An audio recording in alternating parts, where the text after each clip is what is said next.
listening to ghost stories, haunted houses, cryptids, folk tales from your parents, from your grandparents. I did, everybody does. So you can start transcribing, especially if you're lucky to have your grandparents or great grandparents alive. Get the stories from the old people, record them, transcribe them, and share them amongst people, and maybe publish a book on it. So then we get all the data together, assemble it to see if there's any consistencies or common themes. I mean, this is what people like Jung were doing with his patients. And then he was spinning certain, I'm not saying they're right or wrong, he was spinning theories from what he was gathering from his patients at the sanatorium. So we're going to start here with the Navajo people, and they're still here.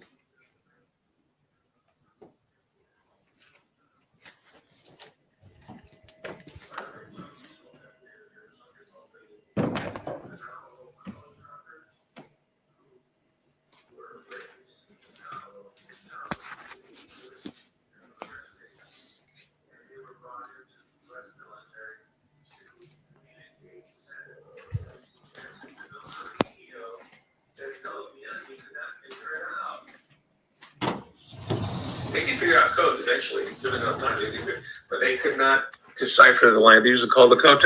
There's books on it, just for your information. So here's one individual who has a YouTube channel you can watch on your own. I'll just show you a glimpse. And this is his comments on the skinwalkers, so-called. That's another name for them. And explains why they don't necessarily, the Navajo people do not necessarily share the information outside of their immediate group, right? I'd like to personally read an entire book written by a Navajo wise person, a shaman or shaman, such as this person here, to see their account.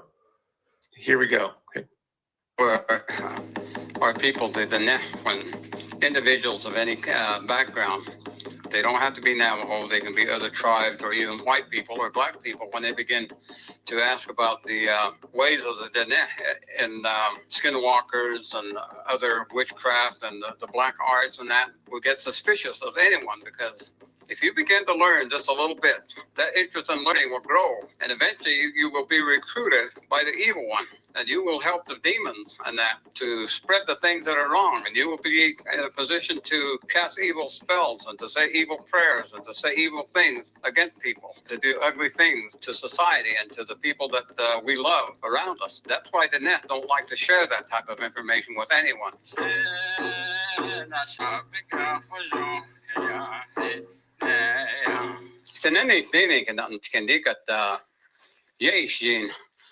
Ako lagi di kata pasal antam ni teacher. Ako baciri hada bati nisa. Ako nda baciri bati ninigi hada ano di kata. I don't mean any disrespect, but I'm going to move on from that. If you want to watch the whole deal and you can understand Navajo, then please do. But I just wanted to pay tribute to some of the original recorders of recorders of this type of experience that's indigenous to the land, right?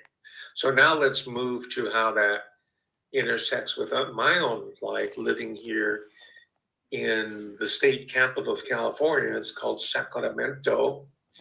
And if you know your Espanol, it was named by the Spanish settlers. I don't know the indigenous name of the area, but officially it's known as Sacramento, and that means sacrament, right? They had all these towns in California, and especially in Spanish America, were named after saints or settlements. They have again their own religious occultic overtones and message, the way they named them.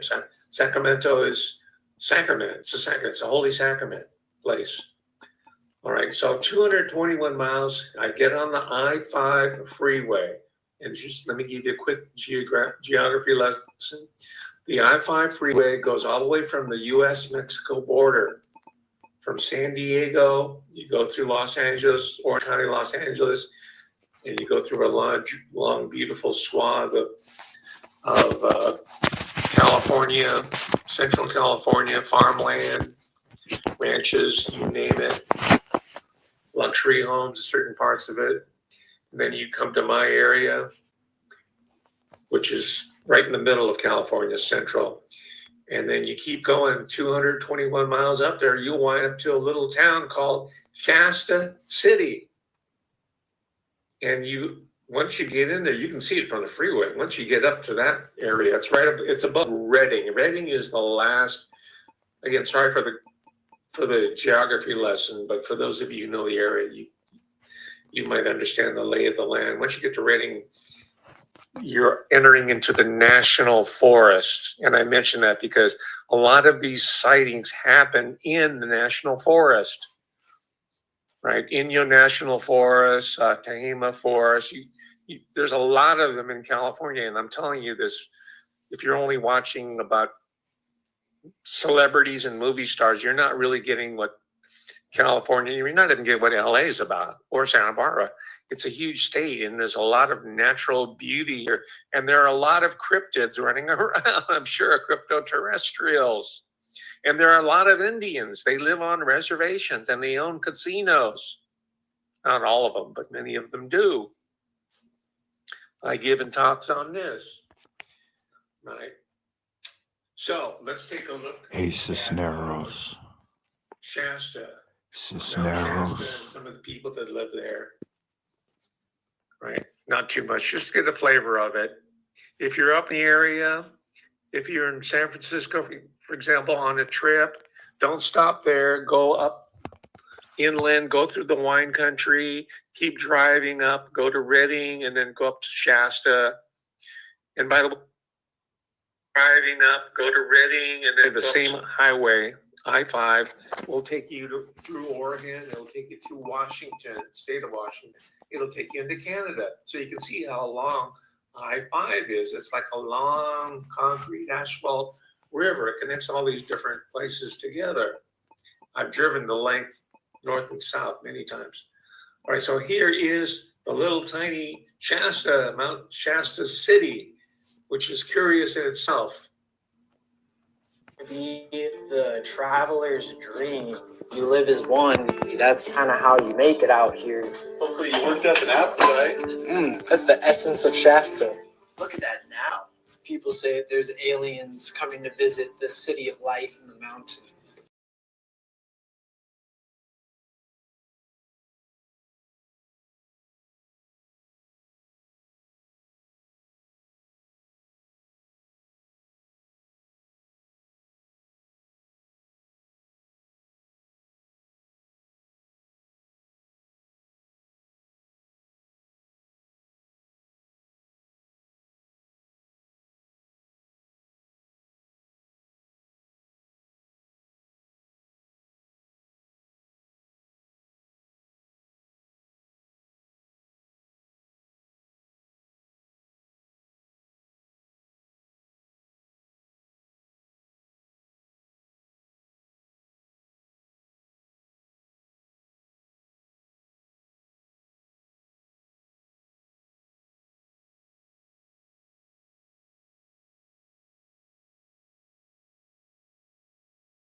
he was seen in this previous clip here briefly, David Paulides, just some interesting work that he doesn't really get into the whys of the disappearance. He just, well, this particular national forest had this happen. He goes out there and he investigates all these very strange and weird missing persons type stories, but he's not getting into what Cisneros, Sean Carroll is getting into, the quantum. are you still there? Right, as the narrator was alluding to, he talked about portals and how these creatures could seemingly come out of nowhere. They disappear.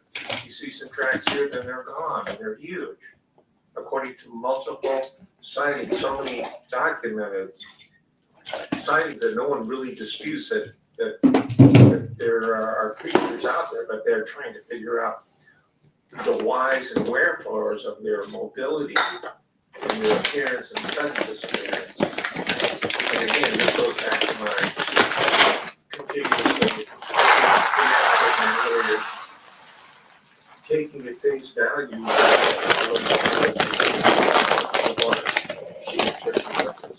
shadow. Shadow people in real time. But the people who arrested him and analyzed him, your psychologist, quote unquote, and your psychiatrist, have only a Cisneros, are you still there? method to account for his experiences. But I'm telling you, it's beginning to open up now. And we're going to see progress when individuals who have expertise We're watching in Professor extra Hamamoto. dimensional portal travel and all that start coming in to give Cisneros. expert testimony that these murder trials or these mass killings that are inexplicable. Right? It's not going to be solved by conventional forensic science. Cultural forensics, yes, but forensic science, no.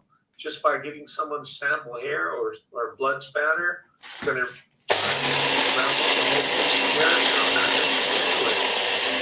that's how it's being presented to us by the academic criminologists, right? As we're investigating the Brian Kohberger case or other missing persons or murders that have reached the news cycle. Here's another example of a area of hypothetical vacuum that's being filled. This is called false Cisneros, remembering. I've only just started reading this. It's called, subtitle is A Thrilling Exploration of CERN, the Mandela Effect, and the Dark Side of Quantum Experiments. That false remembering. Thrilling exploration of CERN, the Mandela Effect, and the Dark Side of Quantum Experiments. Let's see where this was published.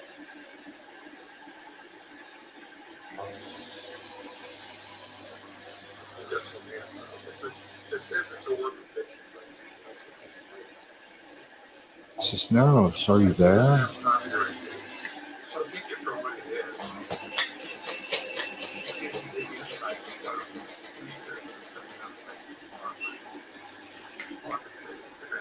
Hello. Hello, Cisneros.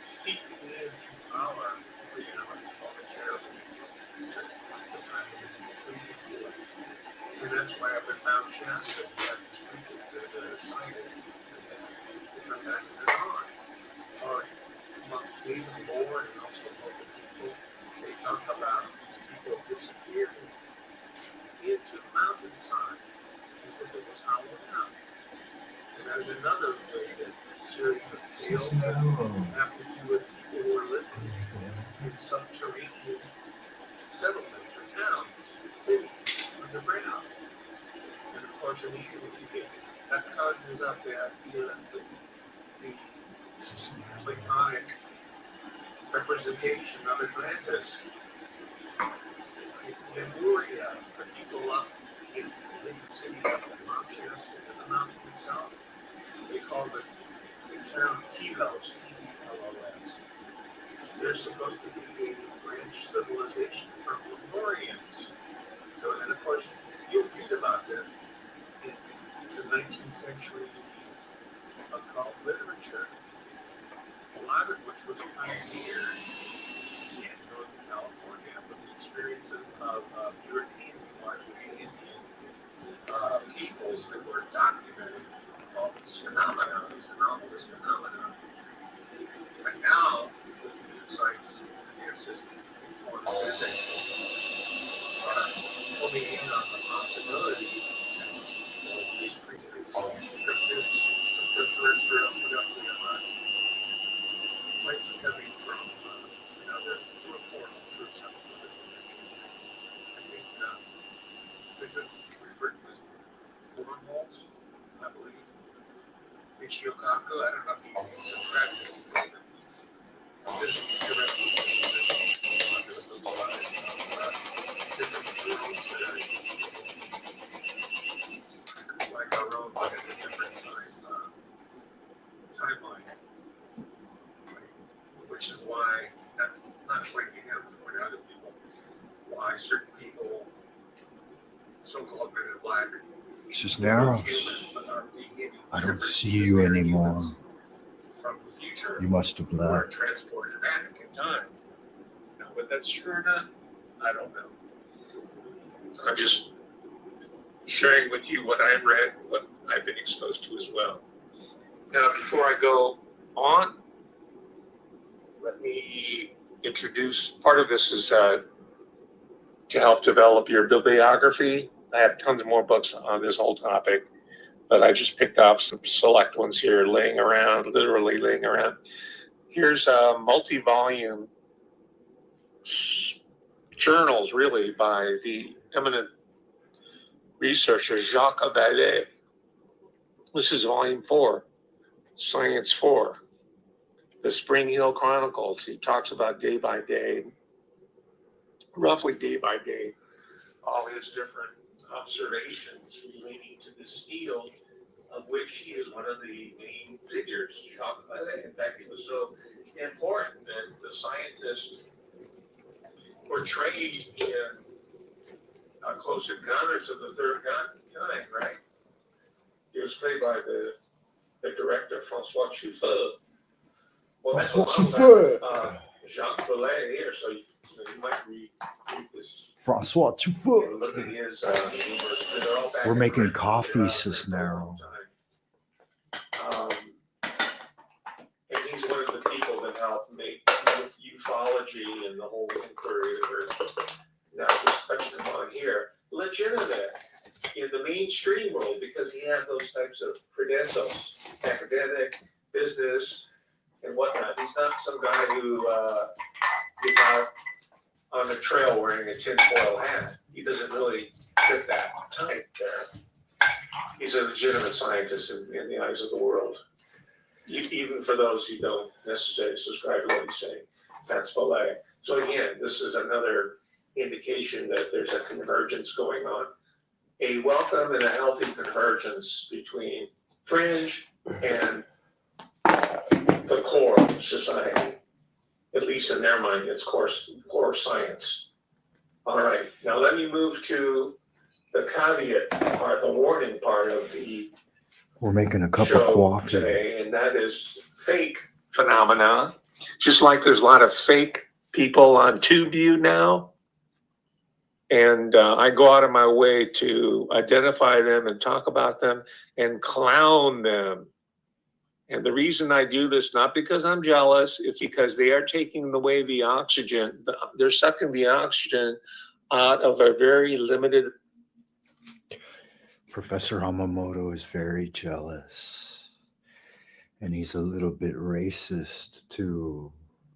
In fact, I would say he's extremely racist. But, who he is. Resource. You can call it bandwidth, right? So I will go on to these shows and use the live stream here, and I'll heckle them. I'll jeer. I'll troll them, if you want to call it. I call it heckling.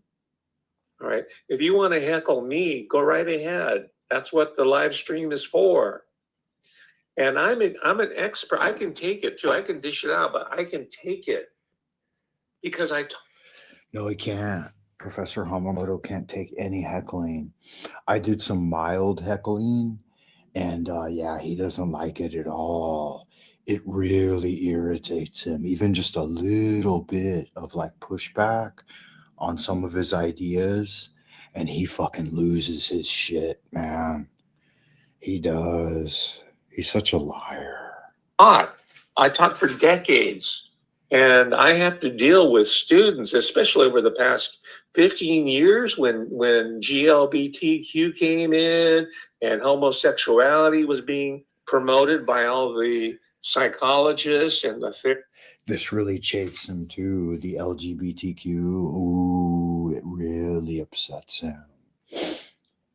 He says that's what got him. That's how he lost his tenure, was because he was not pro LGBT. That may be part of it, right? You can't go against the very vocal 1%, right? therapists and all the administrators, all of them were homosexual. They were either gay or lesbian. The dean was a Wiccan. She was a witch. She's a Wiccan. And she puts it down here, her religion, her profile, Wiccan. She's a proud lesbian Wiccan. So in the last, I think, half of my career, before they finally chased me out, they realized that I wasn't fooling around.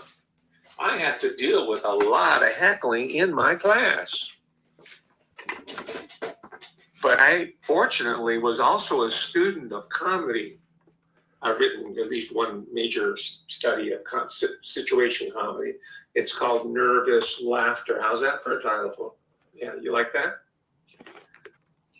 And as an avocation, I used to go to there was a whole comedy boom a few years ago, maybe 10 years ago now. And the comedy shows were all over the place. It was big. And then eventually they all went to YouTube and they all got shows, and their name now is Joe Rogan and Julie. He's wrong though. They didn't first go to YouTube. They went to Funny or Die. Do you know Funny or Die?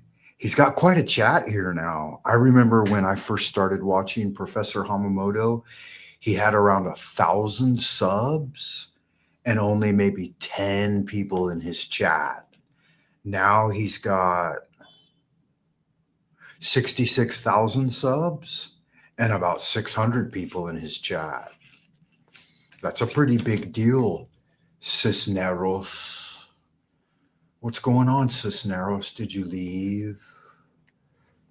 Did you have things to do? I made a cup of coffee, y'all. It's cold outside, man. It's a cold, wintry morning, Cisneros. Mucho frío. Mucho pincho frío. Yeah, it is. It really is, Cisneros. Dore, and they're all retread comedians. You heard this, right? These are the people that are they're taking the oxygen out of my world. So I had to deal with smart ass students because they thought, well, I'm a joke.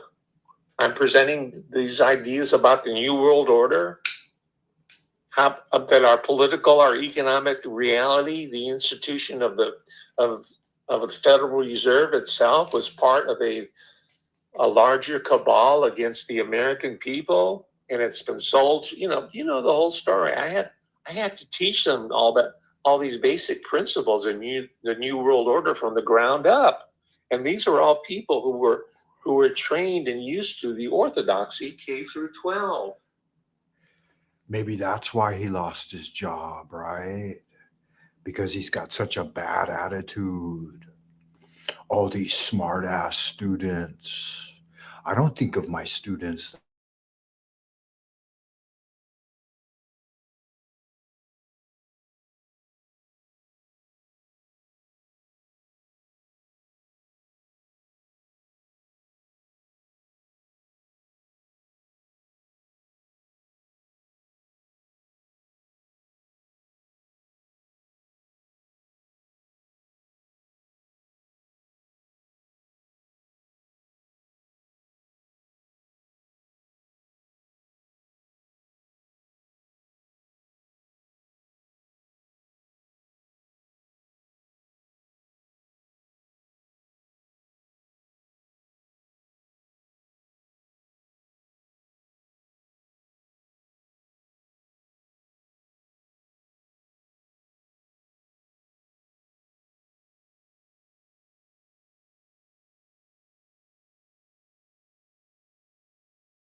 Hello. Hello, Cisneros. Are you still there? Hello. Hello. Hello, Cisneros. Hello. Are you still there? Hello. Hello. Hello, Cisneros. Hello. Are you still there? Hello. Hello, Cisneros. Hello. Are you still there? Hello. Hello, Cisneros. Hello. Hello.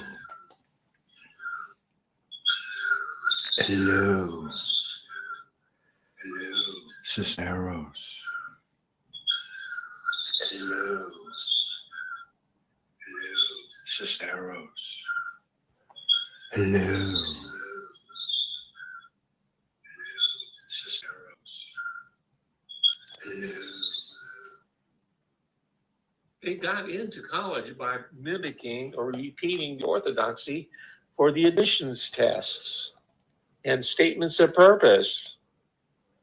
And they'll say, yeah, you should let me into your college because I was a member of Model United Nations.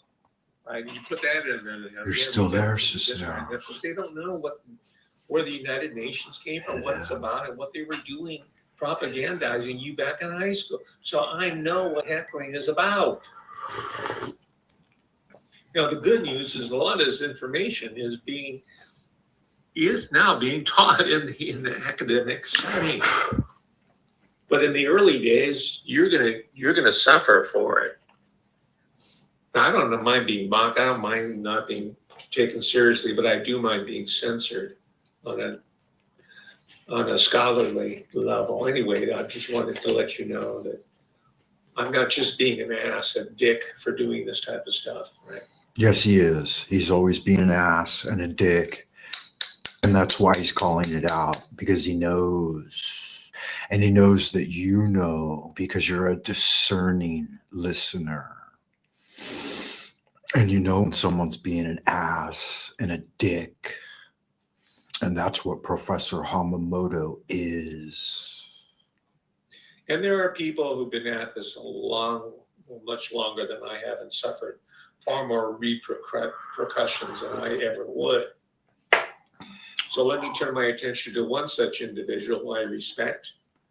His tenacity, his learning, his knowledge, his perseverance, and his material sacrifice in pouring in millions of dollars of his own money into advancing the study, because the government wasn't putting the money forward, and neither was private industry or maybe a few high wealth individuals, but mostly it was on him and people who were like you and me, donors.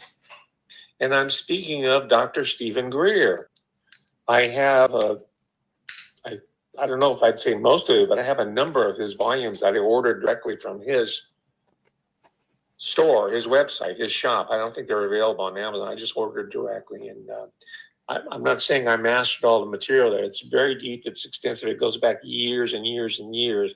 But he's an active publisher of his own material there.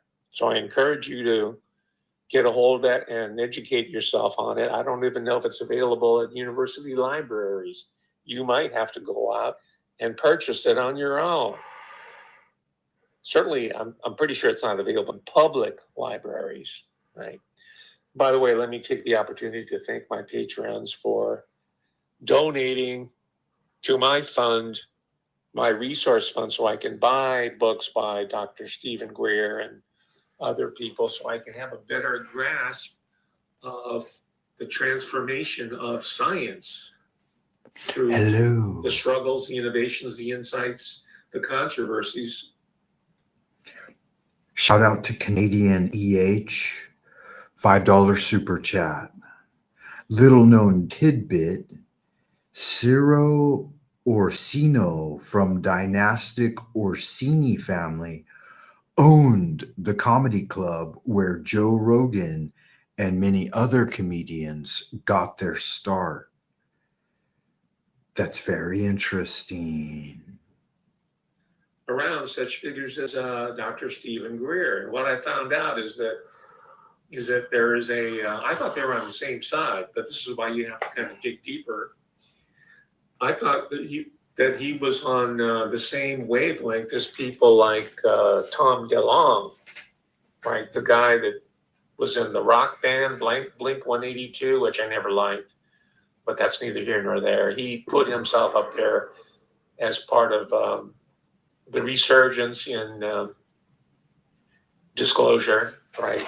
And I found out in a recent documentary of Dr. Weir that they had a falling, they had a parting of the ways, right? For whatever reason, I'm not going to get into some of the personalities behind it.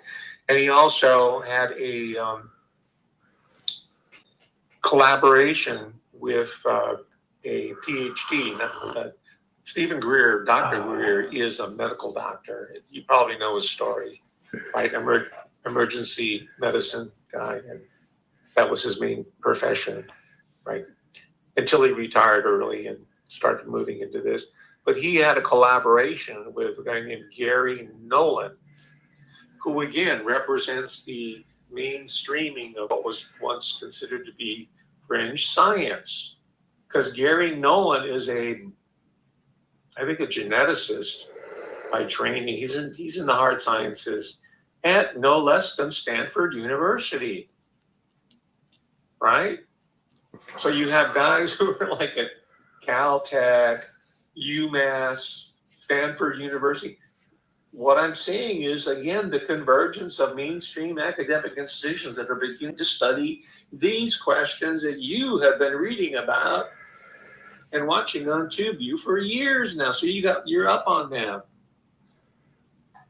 But now you're being, well, not that it really matters to you, you're being validated by these people who are now thinking, and of course the bro talent, the bro shows who watch other YouTubes, and that's the extent of their knowledge. They're way behind the curve.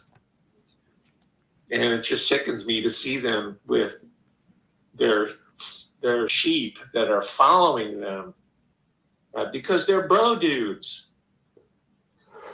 And again, it's not a jealousy. It is. He's a little bit jealous. He's been jealous since day one. He stayed at about 10,000 subs for maybe 3 years, and it really upset him. Now he's at 66,000. You're coming up in the world, Professor Hamamoto. You're doing good for yourself. You're probably making a little YouTube coin now. So you're shilling guys like Stephen Greer, right? What has Stephen Greer brought forward into the public domain that's been worthwhile, that's helped anyone? I haven't seen anything. I haven't seen hide nor hair of that guy. He's got CE5. He didn't just openly share CE5. He put it behind a paywall and made it into a full-on joke, man. What you talking about, Professor Hamamoto? This is the oxygen that's being sent. In fact, I'll go in on. I'm sucking a little oxygen out of Professor Hamamoto's room right now, all right? Hanging out backstage, watching him. I got my eye on you, Professor Hamamoto. Maybe I should start a little beef with you. You don't have any paranormal experiences that you've ever talked about. What gives you the right to pontificate on such subjects? That's what really baffles me, is these people with zero spiritual experience, nothing tangible, no work along the great work, and then they get on BoobTube, right, and talk their shit. Let's see what's going on with you. The professor. Got my eye on you. He's a fraud.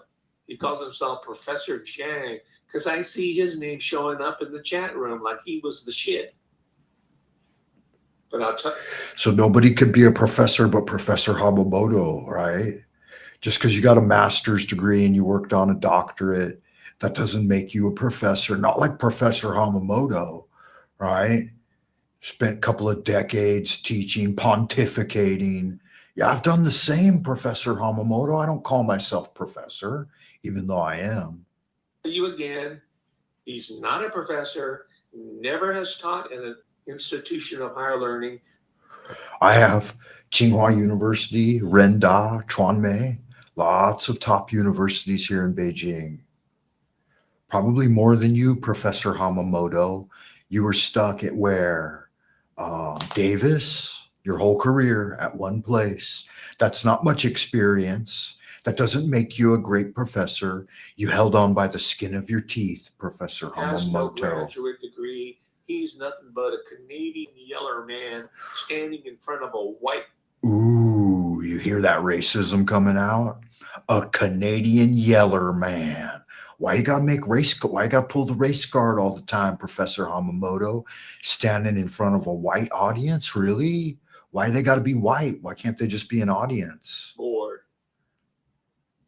And typically, I guess that's all it takes for you to get. And of course, all of a sudden, he's got hundreds of thousands of subscribers. There it is there. Hundreds of thousands of subscribers, whereas you're still languishing in the sub 100,000 realm. Oh, poor Professor Hamamoto. Oh, so disenfranchised because you're a yellow man. Just like Ian Carroll, he came out of nowhere, and all of a sudden, he became like a pundit. A pundit. I call it a pop-up pundit. A pop-up pundit. So we're seeing the same phenomenon taking place where we're dealing with crypto-terrestrials. For a long time, there were all these Anunnaki experts popping up. Now there's going to be a lot of cryptids, cryptoids, reptilian, riptoid, extraterrestrial experts showing up, sucking the oxygen out of the serious discussion. That's why I'm belaboring this point here. Yeah, because only Professor Hamamoto can have a serious discussion, right? That's why I'm belaboring the point. To try to slap some sense into the newbies, Into or the the people who newbies. always fall for the latest fad. Right? Oh, TPUSL, great. Oh, TPUSA. They're doing God's work. Oh, Candace Owens, great. Do you believe that TPUSA is doing God's work with Nicki Minaj up there shaking her butt in a thong? That's God's work, really? That's the level you've sunk to, America? Oh my God in heaven, you're gonna be punished for the wickedness of your ways. Yeah. What's she into now? She just flaps in the whatever it is, you see. These are the people that I'm competing with, not with them as individuals. You see, he's putting himself in competition with them. That's why I know he's not a man of wisdom and a man of the way, a man of Tao. He who does not compete shall receive no competition. But for the attention span of these people that have captured the mojo of an unsuspecting audience. He had that expression backwards. They've got the mojo to capture the attention of the audience. Audience ain't got no mojo.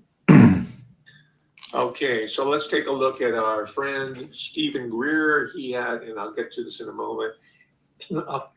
Let's see if Stephen Greer has anything useful to say this time, because he hasn't said anything worthwhile in a long time. Falling out with Gary Nolan of Stanford.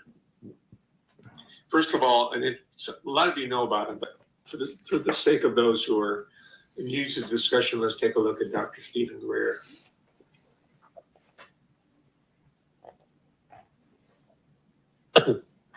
Kash Patel, the new FBI director. Yeah. He's been vocal about Good God, look at that gut on him. Can you see that? That's him sucking in the loosh of everyone who believes in him.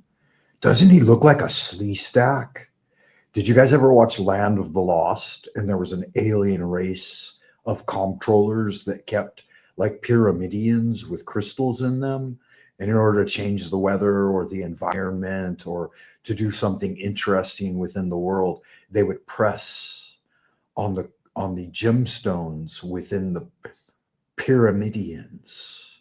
They were called slee stacks. And this is what they look like. Pot-bellied demons. exposing UFO secrets and so forth. What's your take on this? Yes, he has, but he's been gaslit by Lou Elizondo and other people that are professional disinformation operatives. So here's where you get into a big problem. When you have people who are very well trained to tell part information and part misinformation or disinformation, and you're not. There he goes. He's buying into that same central narrative, right? Don't believe these guys, believe these guys. All right, don't believe those guys, believe me. They're in evil competition with each other constantly. All right, look at the Someone who's an expert in the area. look at the tertiary Gaslight them in elements. the wrong way. For example, I'm cool, consistently, man. I'm hanging out sort with of the the drum genesis kid. of folks doing that. Look at that Lou belly. Elizondo and Chris Mellon and people like Jim Semivan and others. What's he hiding in that belly, huh? What's he got in there? Is that a couple of meters of rolled up dick, like they like to say? Or is he birthing an alien baby? Is he pregnant with the loosh of his followers? About to give birth to a big, stinky alien baby? Say, well, they're a threat. We're trying to imply the aliens are some kind of threat. Well, they won't be able to believe that because they get more money with a military-industrial complex. It's a hoax. But the other thing they'll say is, we don't have anything that flies like that. Oh, really? Yeah, we do. And we have had since the 50s. Literally since the 50s. So then you ask the question. He's full of shit. There hasn't been anything like that since the 50s. The 1950s, the best they had were like rocket jets. They couldn't make any turns. Just a straight shot. You take it up with an airplane, drop it, shoot it, and it would fire like a rocket. They could get them up, I think, like Mach 7 or something, but it couldn't make any fucking turns. If you put some real information, this is why I call it the poison pill. So on the outside of this poison pill of disinformation is the sweet truth of some facts and evidence. But inside the messaging, the narrative is a total disinformation narrative designed to move them off the path of finding. He's running a disinformation scam too, man. That guy's not bringing forward good, useful information. He's trying to get you to buy in on his latest package, right? His course. I'd like to sell you on a course too, right? A course in psionics, magic, all different kinds of things that I've studied and know are effective and useful. But what he's selling, he's never done the work. He hasn't. When has he had time to do the spiritual work, the kung fu, the qigong that's required to make those breakthroughs? If he was going to school and he's out there in the public eye all the time and he's going bald like that, right? We're about the same age, me and this guy. And look at him. Proof is in the pudding, my friends. What's he hiding in that big belly of his? I'd like to know. The real truth is. Now, I will tell you, the bigger secret here is not about extraterrestrials. It's about the fact that there's a covert, illegal operation, unconstitutional, that have technologies that can, as I'm quoting Admiral Wilson, the head of intelligence joints. They're just playing this card, man, like they've got all this great tech, right? That hydrogen bombs, nuclear bombs, big explosion, right? You should be scared of us. You should be worried about what we've got hiding. Come on, really? That vibrate can do circles around our B-2 stealth bomber, circles around it. So, and those are human. So that is a threat to the U.S. That's an absolute unsubstantiated claim. There's no evidence, no proof. He's full of shit. Constitution because of how they're operating, but it's also a strategic threat. And those assets are operating all over the world. We know they're in China, they're in Russia, they're in the Middle East. We don't know that. Where have you seen any proof of that? Have you seen anything outside your window? Is there anything operating in the airspace around you? Very little. 50 years I've gone and I've had half a dozen UFO and direct alien encounters, right? It's not a very active thing. And I think it comes cyclically. cyclically, and it's been a while, man. Looking for the next breakthrough, right? Just keep ghosting and grinding. You'll get a breakthrough, my friend. And one was downed in Iran that we had retrieved. We have this from a Green Beret source who's read into that operation. Yeah. So I've got it on hearsay that there was a downed craft in Iran. Somebody who knows somebody told somebody that knows me, and they told me. Yeah, what a claim, huh? you know what I tell people is that that's the part of this they don't. And that's what I tell people. I tell people, hey, this type of thing that I've got on good, reliable information from somebody who got it from somebody else who had good, reliable information that says there was a guy there that he knew that he met in a bar and saw the thing happen, right? That's Dr. Stephen Greer citing sources right there. Want the president and Congress and the American people to know, because that is the linchpin in being able to hoax an alien invasion or hoax an alien threat, right? And that is the 70-year plan.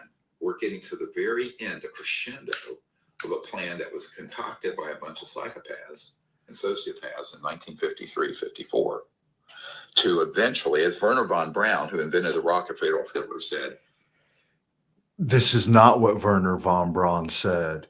This was hearsay from supposedly his secretary with very little documentation as to source material, that Werner von Braun said this on his deathbed. I could tell you things my father said on his deathbed, right? I could tell you things my maternal grandmother said on her deathbed, right? I could tell you things that my mother and my grandmother-in-law, my maternal grandmother-in-law said on her deathbed. I could tell you those things. What Stephen Greer is doing is he's spreading gossip and rumors about rumors. There's nothing substantiated there. The only thing substantiated in this video is that he's bald in a bad way and is hiding something in his belly. And I'll tell you what he's hiding in there. create an alien threat to unite the world around sort of a dystopic, totalitarian, militaristic situation. And we're right there. Why aren't they showing that right at that happening. belly anymore? And so what really worries me and keeps me up at night, I'll be very blunt, He doesn't. is that Nothing worries this guy.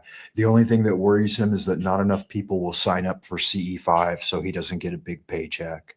That's the only thing that concerns this fella, that his YouTube videos aren't getting enough views. don't see yet the bandwidth in Congress or in the White House yet to comprehend the vastness of this problem. Why aren't they focusing on his how belly to discern anymore? the information from the disinformation. And in order to do that, they're going to have to pull in people like Mr. Barber and Don Paul and these. They're not going to have to pull in anybody. What they're going to have to do is redirect focus to real problems, the real problems on the street that the Americans face. Homelessness, right? Rioting and pillaging right now as well. Thank God they got a deep freeze on Minneapolis, right? They got to send that deep freeze to Los Angeles as well. Good God, my hometown, they chased me out of there for being a white boy, right? You ain't got no place here, white boy. We don't took over the city, right? They ran us out of town just for the color of our skin. That's the real problems that we need to face. Not this so-called alien horse shit that they don't even know anything about, right? It's a paranormal,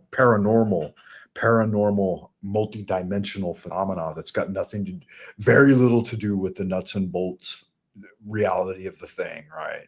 That's not going to show itself to anyone anytime soon. People I know that who have handled both ends of this. They've handled the man-made and they've handled the ones that are, non-human. Yeah, sure. And so There's the belly. and that has Look to at be that belly. unpacked. Look at that. It Instead of doesn't listening have to to be people and saying, unpacked. oh, well, don't look behind this curtain, right?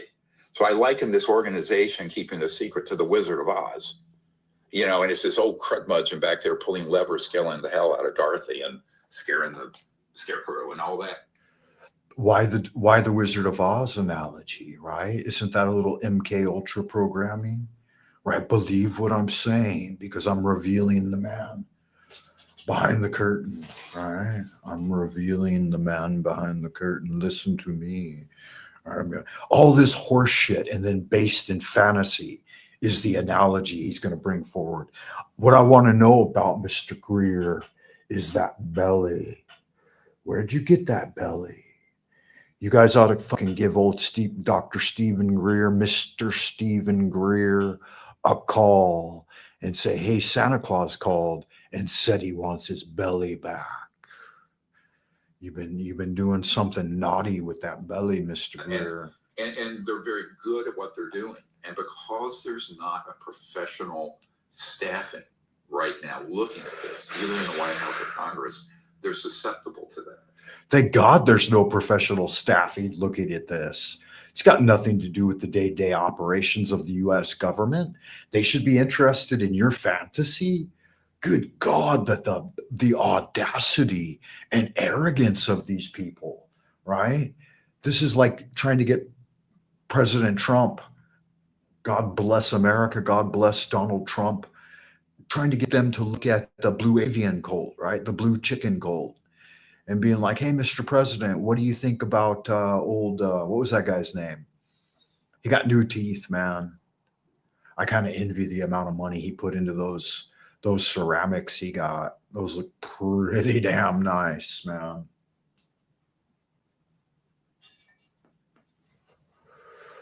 Made him kind of go crazy, though. He went off a little bit on the alcohol binging and smoking weed all the time.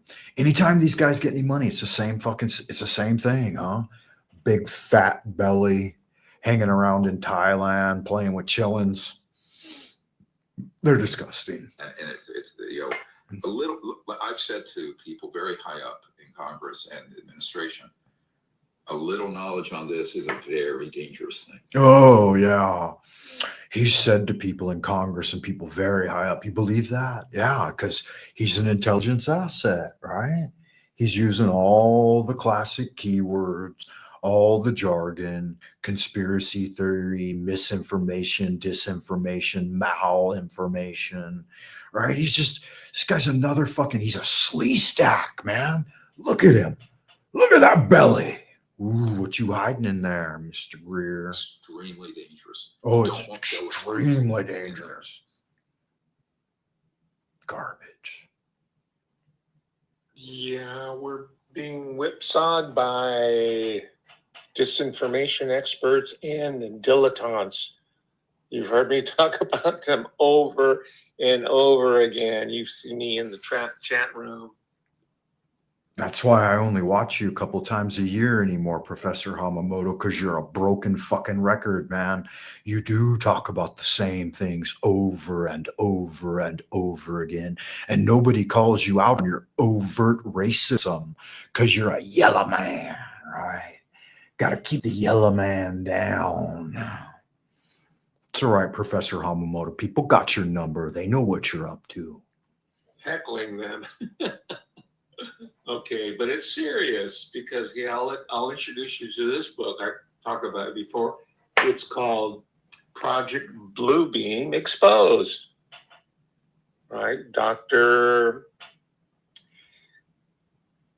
Stephen Greer talks about the yeah, because that's what's going on, right? Project Bluebeam. Come on, man. fake alien attack, right? And all that.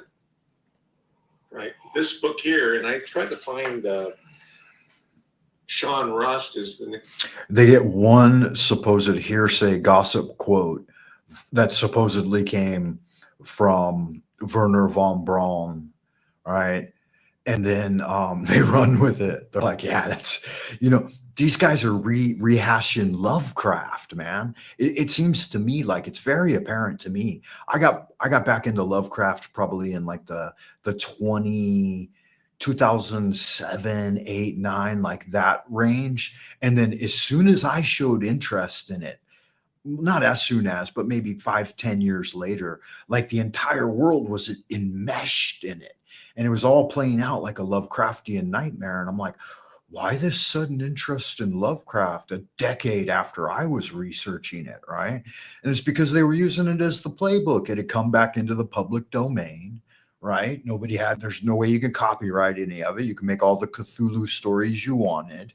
And then suddenly it's the entire fucking landscape of the mainstream media. Come on, guys. Surely you can see that. Listed here.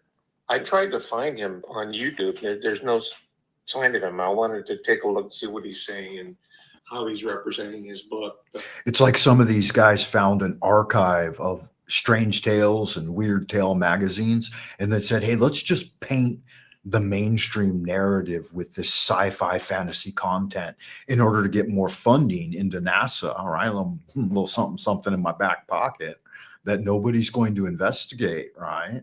Because it's up in space, baby.